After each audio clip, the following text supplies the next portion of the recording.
بِاسْمِ رب الحسین علیہ السلام۔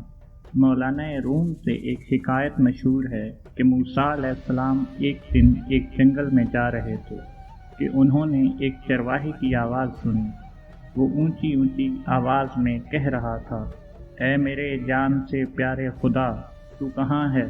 میرے پاس آ، میں تیرے سر میں کنگھی کروں، جوئیں چنوں، تیرا لباس میلا ہو گیا ہے تو دھو دوں، تیرے موزے پھٹ گئے ہوں تو وہ بھی سی دوں، تجھے تازہ تازہ دودھ پلاؤں، تو بیمار ہو جائے تو تیری تیمارداری کروں، اگر مجھے معلوم ہو کہ تیرا گھر کہاں ہے تو تمہارے لیے روز گھی اور دودھ لایا کروں، میری سب بکریاں تم پر قربان، اب تو آ جا۔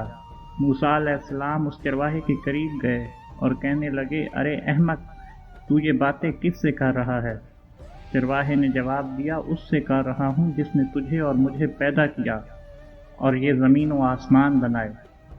یہ سن کر موسیٰ علیہ السلام غضبناک ہوئے اور بولے، ارے بدبخت، تو اس بیہودہ بکواس سے کہیں کا نہ رہا، بجائے مومن کے تو کافر ہو گیا۔ خبردار، ایسی بے معنی اور فضول بکواس بند کر، تیرے اس کفر کی بدبو ساری دنیا میں پھیل گئی۔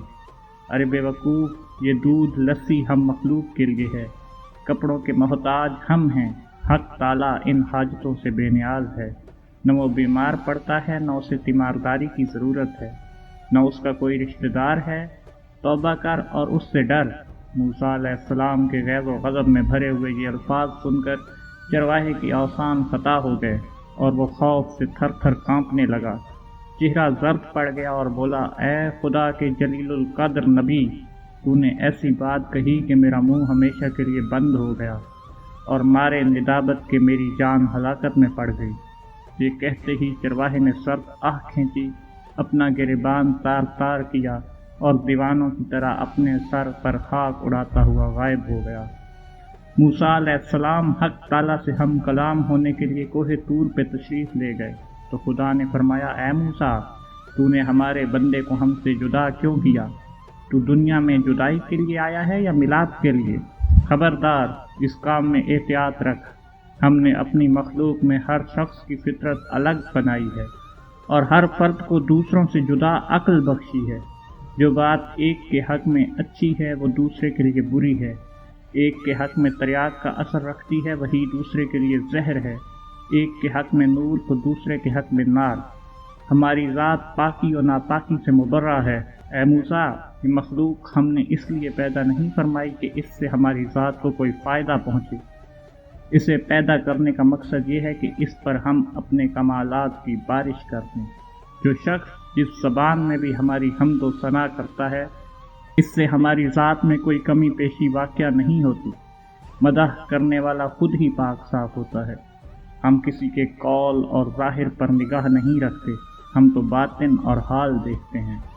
اے موسیٰ، خرد مندوں کے آداب اور ہیں، دل جلوں اور جان ہاروں کے آداب اور۔ موسیٰ علیہ السلام نے جب خدا کا یہ عتاب آمیز خطاب سنا تو سخت پشیمان ہوئے اور بارگاہ الہی میں نہایت ندامت اور شرمساری سے معافی مانگی۔ پھر اسی اضطراب اور بے چینی میں اس چرواہے کو ڈھونڈنے جنگل میں گئے۔